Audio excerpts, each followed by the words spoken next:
పెట్టుబడులు rising Telangana rising global సదస్సులో ఒప్పందాలకు ముందుకొస్తున్న కంపెనీలు భారీగా పెట్టుబడులు పెట్టిన సింగపూర్ సంస్థ సెమ్కార్ప్ దాదాపు 1000 ఎకరాలు పరిశ్రమల ఏర్పాటుకు సిద్ధం.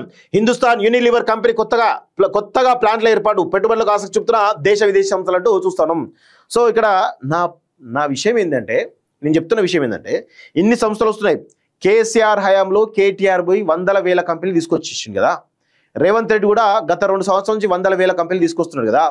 మరి ఉద్యోగాలు ఎవరికి వస్తున్నాయి? ఈ రాష్ట్ర యువతకు వస్తున్నాయా?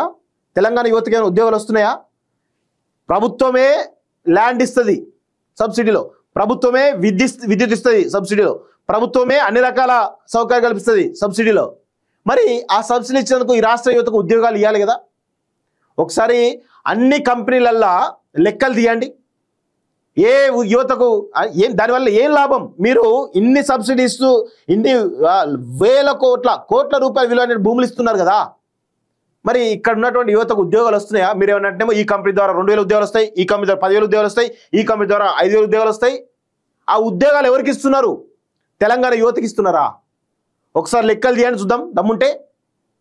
దమ్ముంటే ప్రతి కంపెనీలో పనిచేసేటువంటి ఉద్యోగుల లెక్క తీయండి, వాళ్ళ అడ్రస్లు తీయండి, వాళ్ళు ఎక్కడ వాళ్ళకి తెలుస్తుంది.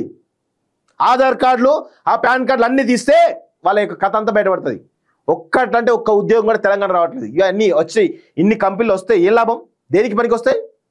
హైదరాబాద్ డెవలప్మెంట్ పనికి వస్తుంది తప్ప తెలంగాణకి ఏమైనా పనికి వస్తుందా? నిజంగా తెలంగాణకు మొత్తానికి పనికి రావాలంటే తెలంగాణ యువతకు ఉద్యోగాలు రావాలి. అందులో ఆ లెక్క చెప్పండి చూద్దాం. దమ్ముంటే ఉద్యోగాలు లేక పెద్ద ఎత్తున యువత అంతా కూడా పెడదారి పడుతూ ఉన్నది. దాని గురించి ఆలోచించే కనీసం సోయి లేదు వీళ్ళకైతే, పాలకులకి. ఏమనంటేమో భారీగా పెట్టుబడులు పెడుతున్నారు. ఆ సింగపూర్ కంపెనీ పెడుతుంది, ఆ చైనా కంపెనీ పెడుతుంది, ఆ గూగుల్ పెడుతుంది, మైక్రోసాఫ్ట్ పెడుతుంది, అది పెడుతుంది, తొక్కారం కూడా అన్నీ చెప్తా ఉంటారు.